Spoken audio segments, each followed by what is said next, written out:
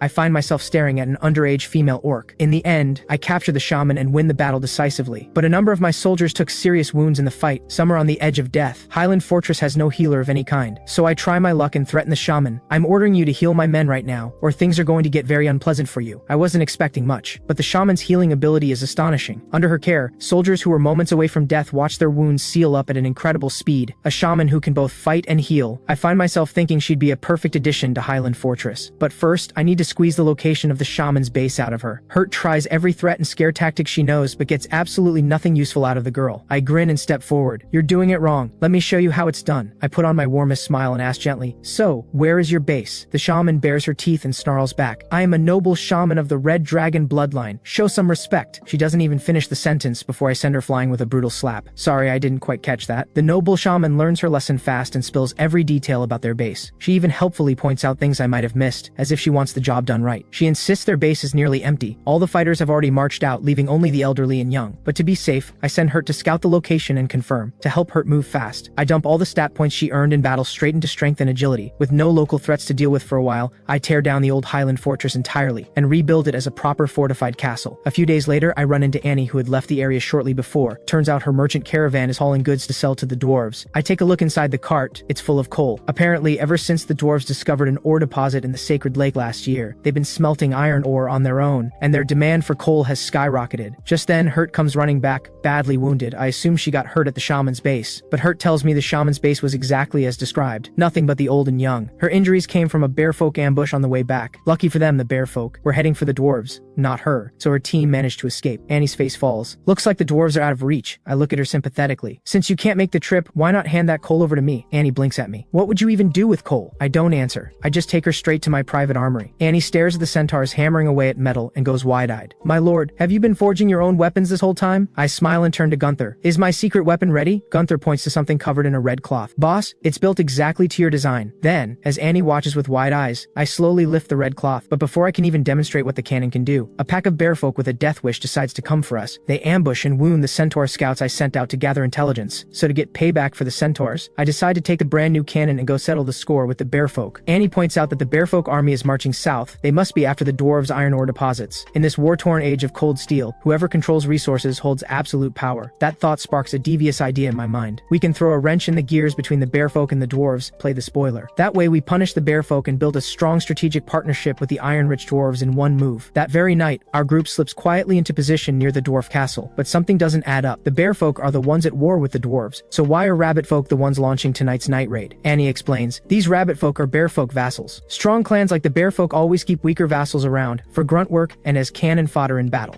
While she's still explaining, the lead rabbitfolk have already scaled the castle walls. The dwarf soldiers are fast asleep and completely unaware. The dwarves' carelessness hands the rabbitfolk a perfect opening. The rabbitfolk below see their comrades make their move and launch an all-out assault on the gates. Only now do the dwarf soldiers realize something is wrong. They scramble for their ballistae to fight back, but it's too late. The rabbitfolk army has already reached the gate. Just as the rabbitfolk leader thinks victory is in the bag, a cannonball drops from the sky and detonates right in the middle of their forces. I watch the cannon's devastating impact with pure satisfaction. With a weapon like this, who can stand against me? The rabbitfolk leader isn't the sharpest, but even he knows being attacked from two sides is a death sentence. He panics and screams for his forces to turn and fight back. Against cannon fodder rabbitfolk, my barbarian army shows overwhelming dominance. The outcome was never in doubt. The fight quickly becomes a one-sided slaughter. In moments, the entire rabbitfolk army is wiped out under the barbarians' relentless assault. Then the ground begins to shake violently. I spin around and find a massive figure looming right behind me. A roar tears through the sky. The bearfolk, who had been watching from the shadows, can no longer hold back. The moment the savage bearfolk warrior steps forward, it swings a flail straight at me. I react on pure instinct, raising my sword to block, and get sent flying by the sheer force of the impact. Searing pain floods every inch of my body, like being torn apart. This bearfolk warrior's strength is far beyond mine. At the same time, the main bearfolk force arrives on the battlefield, leading the remaining rabbitfolk in a ferocious charge against us. My centaur warriors respond immediately, drawing their longbows and unleashing a volley. The whistle of arrows fills the air, and every impact is answered by screams and cries of pain. I thought we had control of the fight, but the enemy still has massive reserves, pouring onto the battlefield in an endless stream. That's when our little shaman steps forward, a fireball already forming in her hand. Looks like I have to handle this myself. She thrusts her staff into the air, and a fireball no bigger than her palm expands rapidly until it blots out half the sky. Then it drops like a meteor, crashing down onto the enemy formation. The enemy's main force is swallowed whole in a sea of fire, but even with such a devastating display, I don't let my guard down. I know the fireball is lethal to rabbitfolk cannon fodder, but against the thick-skinned bearfolk, it can't deal real damage, so I act fast and activate the Lord Ascension System, unleashing Heaven's Edge to cleave a bearfolk clean in two. But Gunther has no system to rely on, and his luck runs out. A single swipe from a bearfolk sends him flying. Rossel, furious, hurls his axe to buy Gunther some time, but the axe barely scratches the bearfolk's hide, nowhere near the damage Rossel was counting on. The enraged bearfolk lets out a low growl and lunges again at the barely conscious Gunther. Just as Gunther is about to meet his end, a flash of brilliant sword light splits the air, and the bearfolk's head is taken off before anyone can blink. I pulled it off thanks to Big Brain, our naturally gifted hero, who had just recently learned stealth art, a skill that works not only on himself, but can be shared with allies. We don't even get a moment to celebrate, because I spot something that stops me cold. Every fallen enemy soldier is being wrapped in a swirling red mist, and in the next instant, the heavily wounded bearfolk and rabbitfolk rise rise back up, in a deeply unsettling way. The little shaman recognizes it immediately. That's the Berserk Hex. It's unique to the Minotaur shaman. I scan the area, but the Minotaur shaman is nowhere to be seen. The little shaman's expression turns grave. The Berserk Hex was cast from a distance, so the enemy is only in a half Berserk state right now. That's a relief. If it's only half Berserk, I have nothing to worry about. These battered remnants are no match for Gunther and the others. Our intervention in driving back the bearfolk earns us an enthusiastic welcome from the dwarves. Just as I head back to my room for a well-earned rest, the dwarf castle shakes violently without any warning. I rush to the window and see bearfolk warriors returning, this time with the Minotaur shaman in tow. Our easy victory over the bearfolk earlier has given the not-so-bright dwarves a dangerous overconfidence. The dwarf chief waves his hand and declares with full confidence, "You don't need to step in. Let us show you what dwarf warriors are made of." The dwarves sound the charge, and their army rushes out in a blaze of misplaced confidence. But that recklessness lands them in deep trouble. Against the far stronger bearfolk, the dwarves are hopelessly outmatched and can't hold the line. The dwarf chief panics completely. He orders the ballistae to fire, trying to support his struggling forces. The ballistae score some hits and take down a few bearfolk, but the casualties send the Minotaur shaman at the back into a fury. The Minotaur shaman's eyes flood with red, radiating a murderous, unhinged rage. The dwarf chief's face goes pale. It's over. The Minotaur shaman has gone full berserk. Even Gunther, who always trusts me without question, can't help asking, "Boss, the Berserk Hex has pushed the Minotaur shaman to the absolute limit. Is there any way we can still win?" I don't have time to answer. Instead, I snap, "Where is our shaman?" Turns out the little shaman bolted the moment she saw the Minotaur shaman and got caught red-handed by a Highland Barbarian. I grab her by the collar, exasperated. "The enemy is right in front of us and you tried to run? You've disgraced Highland Fortress. The Minotaur shaman has the Berserk Hex. So what? You have the Bloodlust Hex. What is there to be scared of?" The dwarf chief's fists clench with sudden excitement. The Bloodlust Hex is every bit as powerful as the Berserk Hex. If the little shaman can pull it off, there might still be a chance. But my next words leave both the little shaman and the dwarf chief frozen in stunned silence for a solid 2.5 seconds. I point forward with a cool, confident gesture and order the little shaman, "Cast the Bloodlust Hex on their Minotaur shaman now." The little shaman thinks I've lost my mind. Casting a power-boosting Bloodlust Hex on an already berserk Minotaur shaman, wouldn't that just make the enemy even stronger? But she doesn't dare defy me. With trembling hands, she raises her staff and begins the incantation. In an instant, the Minotaur shaman under the Bloodlust Hex transforms into an overwhelming, rampaging war god. Veins bulge across its body like tree roots, surging power threatening to burst through the skin at any moment. The dwarves can no longer contain their terror. They drop their weapons and flee in every direction. Convinced we're finished, the little shaman scrambles to follow the fleeing dwarves, but I yank her back before she gets 2 steps. "Stop panicking, open your eyes and watch." The Minotaur shaman's muscles have swollen to a grotesque size, but its body is completely rigid, no longer responding to its own will. The larger the body, the greater the strain on the heart. The Berserk Hex and the Bloodlust Hex are both powerful boosts, but stacked together, they push the heart far beyond its limits. Once that burden crosses the threshold the Minotaur shaman's body can bear, the collapse will be instant. And then, as everyone watches in disbelief, the Minotaur shaman's chest bursts open in a torrent of blood. It staggers and crashes to the ground, utterly silent. The bearfolk and the Minotaur shaman were among the most feared powers in the wilds. Their back-to-back defeats in a single day sends a message to every other predator out there. But as long as the iron ore stays in dwarf hands, these wild powers will keep coming. So I propose a clever play to the dwarf chief. Seed Lake Bae, give up the iron ore location. Let the wild clans tear each other apart fighting over it, then we sweep back in. But the dwarf chief rejects my plan without a moment's hesitation, because beneath Lake Bae lies something far more important than iron ore. Something the dwarves must protect. Soon the dwarf chief leads me down to the bottom of Lake Bae. We squeeze through a gap barely wide enough for one person, and what I see on the other side stops me cold. Deep in the underwater passage, a titan is hidden, bound in heavy chains, and as we draw near, its eyes begin to glow with a deep red light. We surface and return to shore. The dwarf chief explains with unmistakable pride,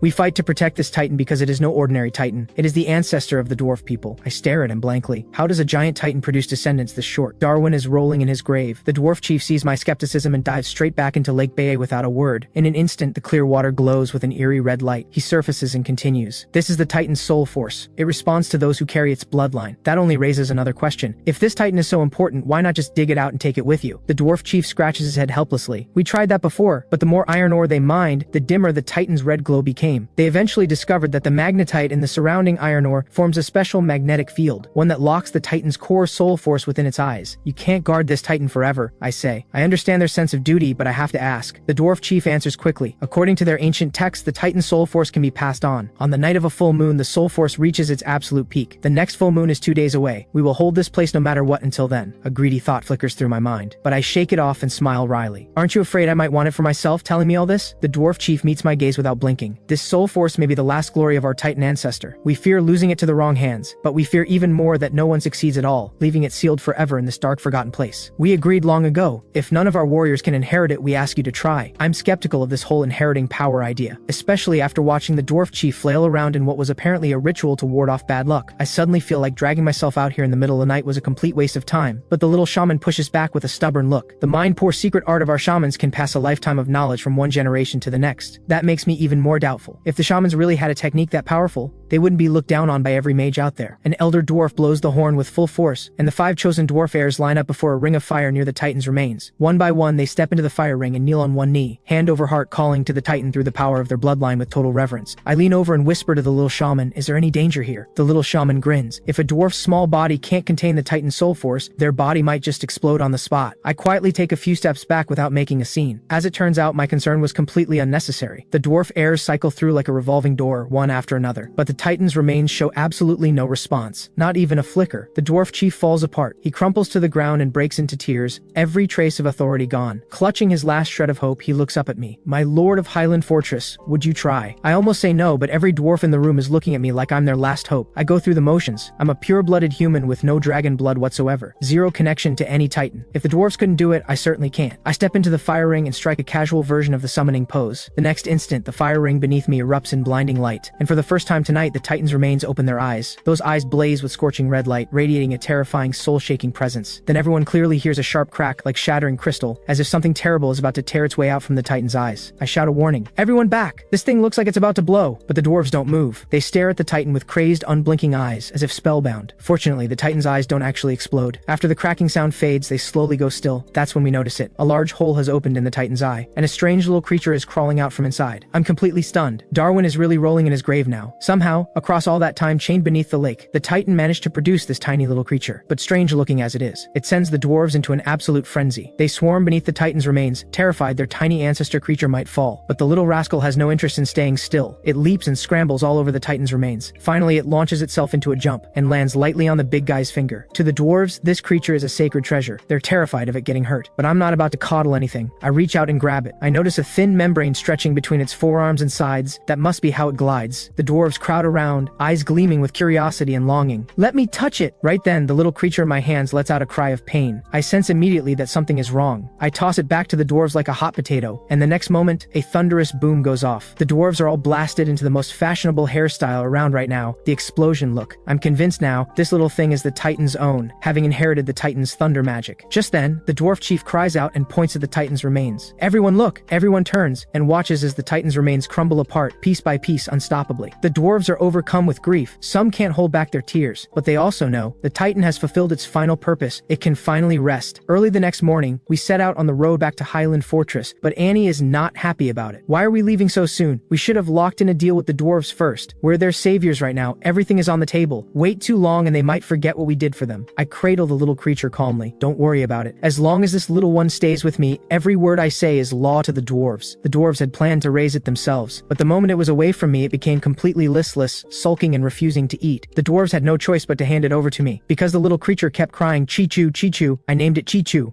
And so, after a few leisurely days on the road, our group makes it back to Highland Fortress safe and sound. Annie parts ways with us, taking her caravan with her, but promises to return with more people as soon as she can. For a rare stretch of time after that, yours truly actually gets to enjoy a peaceful, easy life. By the time Annie rolls back into Highland Fortress with her caravan, over 10 days have already passed. But the changes at Highland Fortress leave Annie wide-eyed, and she fires question after question at me. Why are the dwarves from the dwarf clan happily working as my personal blacksmiths? And why, when this lord simply sits out in the sun, do rabbit folk and goat folk maidens stand beside me fanning away? I awkwardly adjust my sunglasses. The dwarf clan lost nearly all their warriors. They had nowhere to go. Coming here to make a living, that's perfectly reasonable, isn't it? As for these girls with nowhere to turn, they lost their tribes to the chaos of war and came to Highland Fortress on their own. I just want to give each of them a home. Is that a crime? Annie doesn't believe a single word of my straight-faced nonsense, of course, but that's not why she came to Highland Fortress this time. She's brought me a renowned naturalist. The visitor politely removes their hat, and I'm stunned to discover that this white tiger beast folk named Buckland is, in fact, a woman. My nickname is Tang, so you may call me Tang Baihu, my lord. I'm here hoping to conduct some research on the wilderness from Highland Fortress. Buckland finishes her introduction and blinks with a perfectly innocent look. She can't figure out why this lord is suddenly fighting back a laugh. Is the name Tang Baihu really that funny? Just then, a rabbit folk sentry arrives and breaks the awkward moment. Apparently, a few lizard folk have shown up outside the walls, asking to meet the lord of Highland Fortress. I pull out my telescope and take a look. These so-called lizard folk are just a bunch of scrawny little runts who look like they couldn't fight their way out of a paper bag. I wave my hand with a look of pure disdain. Turn them away. I'm not seeing anyone. But Tong Baihu stops me. These aren't ordinary lizard folk. They're Scar lizard folk. Their destination is likely Pompeii, to pledge allegiance to His Majesty Sadri. They've stopped here first to get acquainted with Pompeii's nobility, so they don't embarrass themselves when they arrive. I stare blankly. Doesn't His Majesty just collect powerful races? What interest could he possibly have in a bunch of lizard folk who look this helpless? Annie shoots me a look and sighs. Don't underestimate them. The Scar have another name, dragon tamers. My jaw dropped so far you could fit a whole watermelon in my mouth. Hold on, don't get too excited. Annie seems to know exactly how misleading that sounds. They don't tame actual dragons. They tame a creature called the landworm, native to the Scar steppe. I pat my chest and take a breath to calm down. Why didn't you lead with that? Turns out it's just a knockoff. Then I ask casually, so how big is this Scar landworm anyway? Buckland deliberately adjusts her glasses, a teasing smile creeping onto her face. Oh, just a touch smaller than your iron-eating armadillo mount, naturally hooved feet, built for charging. Before Buckland even finishes her sentence, I crush my tin telescope into a twisted wreck with sheer excitement. Move it, roll out the red carpet and bring them into Highland Fortress. Now, when followers come knocking on your door, yours truly makes sure they never want to leave. But Buckland thinks I'm out of my mind. Given the choice between pledging to a king and following an unproven frontier lord like me, why would anyone pick me? What happens next makes Buckland's jaw hit the floor. In mere moments, the Scar are beaming as they shake my hand. It doesn't feel like I'm the one doing the recruiting. It feels like they showed up begging to join and are just lucky I said yes. On top of that, the Scar leader gives me the most sycophantic grin and says he'll head back immediately to bring every last member of his clan. How did you do that? What did you say to them? Buckland knows it's a bit rude to ask, but she simply can't help herself. I flash a smug grin. Simple. My aura alone shook them to their knees. They couldn't resist my overwhelming presence. Buckland has built up full immunity to my straight-faced nonsense by now. She's not buying a word of it. The real reason I won over the Scar lizard folk so fast, the Lord Ascension System has a special elixir that boosts combat strength. I promised every one of them a dose if they signed on with me. The moment they heard the deal, they didn't hesitate for a second. With the Scar deal locked in, I drag over a stool and settle into a card game with Big Dumb and Little Dumb. Before long, I notice the cup of water on the table starting to tremble. Chichu thinks it's an earthquake and curls up into a ball like a frightened hedgehog, but I leap to my feet with a huge grin. I know exactly what this means. My ultimate overlord landworm core has arrived. I knew they were coming. But when I actually see the Scar landworms thundering toward Highland Fortress with that raw, unstoppable dominance, I finally understand what it truly means to be born heavy cavalry. Annie watches and sighs. What a shame the Scar riders are so frail. Stronger knights would make all the difference. I scoff at her amateur thinking. Heavy cavalry lives and dies by impact force. A rider's horsemanship matters far more than their combat skill. Swap in a different rider and you lose that deep bond, the kind that only comes from shared blood. With this heavy cavalry joining the ranks, Highland Fortress's forces swell overnight. The Highland Barbarians are the largest group, nearly 200 strong. Next are the Scar riders, around 80. Still double the centaurs, who number fewer than 40. Add in Xiao Bai and the spellcasting duo of Big Dumb and Little Dumb, and my total force is top 300. In a pinch, Highland Fortress can also call up an equal number of werewolf and dwarf militia, decent fighters in a grind. So right now, I'm the most dominant force in this entire region around Highland Fortress. Recruiting more followers is starting to feel pointless. So I shift my focus to powering up personally. No matter how strong your crew is, nothing beats being strong yourself. The sharp-minded Buckland recommends I train in the Holy Word Prayer Art. I turn it down without a second thought. The Holy Word Prayer Art is just some outdated garbage that does nothing but boost raw strength. Besides, my single punch output already exceeds 2 tons of force. There's no point wasting time on it. Insanely overpowered battle aura and magic. Now that's what interests me. But Buckland tells me no art is inherently superior or inferior, only suited or unsuited to its practitioner. And in her view, the Holy Word Prayer Art is exactly what I should be training right now, because its strength boost is percentage based. I nearly flipped the table in excitement. Isn't this the legendary effect? The strong get stronger, the weak fall further behind? Buckland then pulls a yellowed, worn parchment booklet from her coat and says, I happen to have the first stage training manual for the Holy Word Prayer Art. I'd like to offer it to you, my lord. I only ask one small favor in return. Appoint me as Highland Fortress's civil administrator. I agree on the spot without hesitation, because I know full well that Highland Fortress has no real governance to speak of. The way things are managed right now, it's barely a step above running a protection racket. My crew can fight like demons, every last one of them, but the moment you hand them a pen and ask them to tally livestock taxes, don't even bother. So having a learned, capable person step up and take charge of internal affairs is nothing but good news for everyone. That night, I return to my room alone and dive into the Holy Word Prayer Art. After skimming through the parchment booklet, I find that the Holy Word Prayer Art cultivates radiance. Its ranks, from lowest to highest, are 5 stages: Dawn, Essence, Moonlight, Radiant Sun, and Revelation. Even at the lowest Dawn stage, you get 30 minutes per day to activate Radiant Surge, boosting your strength by 50%. With each stage up, both the duration and the boost multiplier double, all the way to 8 hours at 8 times strength at the Revelation stage. That's all I need to hear. I start training immediately, and what do I find? Yours truly is an absolute genius. Most people need months just to grasp the basics. I nail it in minutes. I'm ready to push straight through to the Dawn stage in one go, but grinding hard is not a skill a genius like me should need. So I flop onto the bed and, out of habit, glance at the system panel before sleeping. That one glance blasts away every trace of drowsiness. I bolt upright, because right there in the Lord Ascension System panel panel, the Holy Word prayer art has a proficiency entry, and that proficiency can be upgraded with skill points. I stare at my 57 hard-saved free points. The urge I've been holding back for so long is now completely impossible to contain. I make up my mind in an instant, raise one finger with full commitment, and slam it down on the plus button next to Holy Word prayer art, again and again. The next moment, it feels like a miniature sun has been stuffed inside my chest, radiating light and heat in every direction. I know exactly what this is, a radiant seed, and the formation of the first radiant seed means I've already crossed the threshold into the dawn stage. The next morning, I drag a chair to the most crowded open area in the fortress and put on my best air of mysterious depth, waiting for someone to look at me with awe and amazement and say, "My lord, you're incredible. You advanced in a single night?" But not one of these blockheads at Highland Fortress has the faintest clue. They all greet me respectfully enough, but not a single compliment lands where it counts. Fortunately, the dwarf clan chief walks over just in time to save me from the awkwardness. "My lord, what should we do with those bronze weapons in the storehouse?" Apparently, we've been picking up a handful of ancient weapons here and there from our battles against the wilderness tribes. I figure the bronze weapons are old enough to be antiques, so I tell the dwarf chief to store them somewhere safe. We'll sell them for a good price later. I expected maybe a few dozen bronze weapons at most. What I find makes my jaw hit the floor. The bronze weapons we've collected have piled up into an actual mountain. The sheer scale of it sets off alarm bells in my head. Sure, wilderness tribes occasionally get lucky and dig up a bronze weapon or two, but this much luck? Something is very wrong. Buckland licks one of the bronze swords and confirms this weapon came from an ancient tomb or armory. The moment I hear Buckland's analysis, I can't contain myself. I burst out laughing. "We're rich!" I immediately call for Xiao Bai. When it comes to knowledge of the wilderness, nobody in all of Highland Fortress knows it better than this homegrown shaman. Xiao Bai tells me these things have been circulating from the wilderness tribes to the east. Bronze is cheaper than iron weapons, so plenty of clans buy from them. I look at her, and the irritation just builds. She knew all along, and said nothing. Xiao Bai feels completely wronged. Our own weapons are 100 times better than this junk. Why does the Lord even care about the scrap metal? I look at Xiao Bai, pure, blissfully clueless from head to toe, and tell myself, she just doesn't know better. I can't blame her. I pat Xiao Bai on the shoulder with a smile. "I'm now officially assigning you a critical mission on behalf of the organization. I'll give you 10 warriors. Go find out exactly where all of this is coming from." And so Xiao Bai sets off with 10 bodyguards to track down the source of the bronze. Fortunately, after Highland Fortress's string of brutal victories, the stories told by the defeated have grown wilder with every retelling. The fortress is now known as the Crimson Demon Fortress, a name that makes warriors tremble. The moment Xiao Bai steps outside the walls, her status skyrockets. Chiefs who once looked down their noses at her are suddenly falling over themselves to curry favor. On top of that, the bronze weapons have always been traded openly. No one ever tried to hide the trail. A few quick questions and Xiao Bai locates the source relic site. The moment I get word, I gather my crew and head out to excavate whatever bronze remains are left. After a week's work, I haul every last piece of bronze from that relic site back to the fortress. I also notice the murals inside the ruins are stunning, so I leave a few rabbit folk behind with orders to carefully chisel them free. What I don't know is that I'm not the only one with eyes on that relic site. Hendra, Legion commander of the Roaring Brown Bear Legion of the Kingdom of Stuart, has taken a keen interest in that bronze cache as well. You see, Hendra is a grandson of one of Stuart's marshals. After training alongside his brothers in the Royal Guard, he was shipped off to a god-forsaken border post and handed command of the Roaring Brown Bear Legion. The title of Legion commander sounds impressive, but anyone in the know can see right through it. The Kingdom of Stuart follows a strict and unbreakable convention for naming its legions. Their top-tier elite legions carry names like Stormraj or Earthsunder, forces of nature. Second-line standard legions take the names of powerful magical beasts, bloodthirsty black dragon, raging fireline, that sort of thing. Only the worst third-line garrison legions get named after common animals: brown bear, wild boar. So from the day Hendra accepted command of the Roaring Brown Bear Legion, he knew his family had written him off. But Hendra is not the kind of man who gives up easily. He drills his soldiers relentlessly, waiting for the day war breaks out so he can lead his men to glory. It's a viable plan. In this age of chaos, war can erupt at any moment, but the plan requires serious funding. So when Hendra stumbled upon the location of the bronze relic site, he marched his forces straight there. What he finds leaves him furious. The ruins hold nothing but a few rabbit folk chiseling at murals, not a single bronze weapon in sight. In a blind rage, Hendra slaughters every rabbit folk on the spot. When Hendra learns that a minor frontier lord like me had already taken the bronze, he makes a rash decision on the spot. Before anyone else finds out, he will strike Highland Fortress with overwhelming speed and wipe it off the map. What none of them could have imagined is that the entire thing was witnessed by a rabbit folk who had slipped away to relieve himself. The critical intelligence reaches Highland Fortress in no time. The moment I hear a full legion is marching on us, my heart sinks. If tens of thousands show up, we're done for. But the well-traveled Buckland tells me not to worry. In Stuart, anything named Brown Bear is a third-line garrison unit at best, no more than 3,000 men. Still, her reassurance doesn't fully ease my mind. Numbers are one thing. What really matters is whether they have high-level mages. We do have 3 mages on our side, but 2 complete fools and 1 barely functional. Just thinking about it gives me a headache. Annie assures me I'm worrying over nothing. His Majesty Balloony of the Kingdom of Stuart is deeply suspicious by nature. To prevent rebellion shortly after taking the throne, he centralized control over all military mages under the crown. Only warriors are are assigned to the armies, so a third-line garrison like the Roaring Brown Bear Legion will have 0 mages attached. I jump to my feet with a surge of excitement. No mages? Then I'm going to make sure the Roaring Brown Bear Legion comes in and never goes back out. Buckland stares completely baffled. What on earth gives this reckless lord such confidence? As the newly appointed civil administrator, she knows the numbers cold. Highland Fortress can field fewer than 600 fighters, barely 1/5 of the enemy's strength. Yet this reckless lord looks completely at ease, and has already started discussing with Annie how to cash in on the spoils of war. First thing the next morning, I begin preparing for the battle ahead. To throw the enemy off, I have a decoy lord's hall constructed by the river, and just beyond the decoy hall, I have Big Dumb and Little Dumb use magic to grow a thick patch of 3-meter tall gravegrass in advance. On the 20th day, our centaur patrol encounters the enemy's advanced scouts outside the walls, but no matter how skilled those scouts ride, they can't match the centaur's innate racial advantage. In a single exchange, the enemy scouts take arrows to the chest and drop. With his scouts gone, Hendra is left completely blind to our terrain and formations. So when Hendra spots the tall grave grass, he doesn't give it a second thought. Eager to end this quickly, he finishes forming up his troops and orders the charge without a moment's hesitation. I bend into a wild battle pose and roar, "Brothers, get in there and tear them apart!" The Highland Barbarians, towering far above any normal man, come charging in like unleashed tigers. Hendra's gut drops. His infantry have no chance against Highland Barbarians. To prevent a collapse, Hendra plays his trump card, ordering his cavalry to charge immediately. In his mind, yes, the Highland Barbarians have an overwhelming edge in direct combat,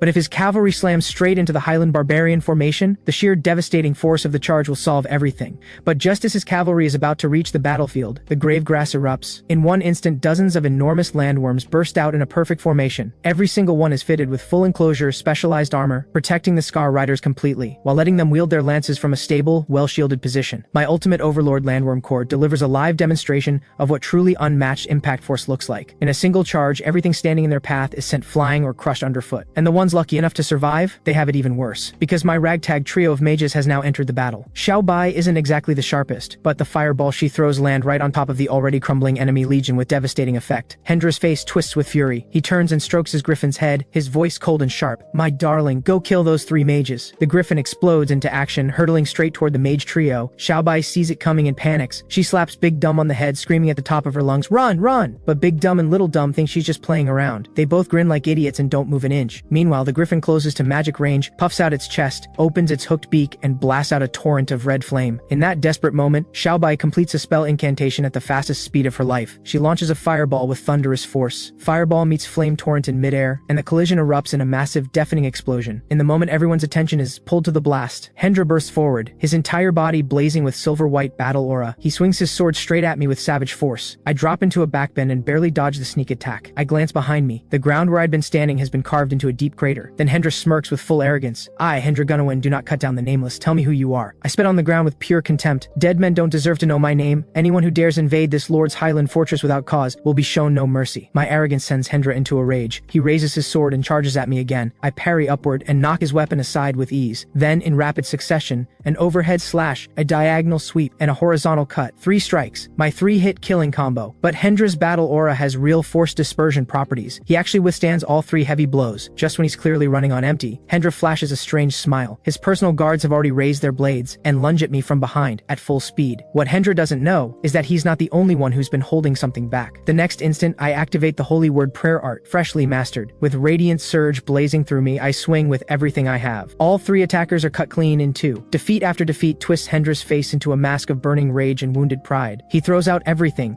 every last drop of battle aura, and charges for one final, all-or-nothing clash. But how could Hendra, at this point, possibly match me with my strength doubled? I plant one clean kick straight into his face, and this tedious battle comes to an end.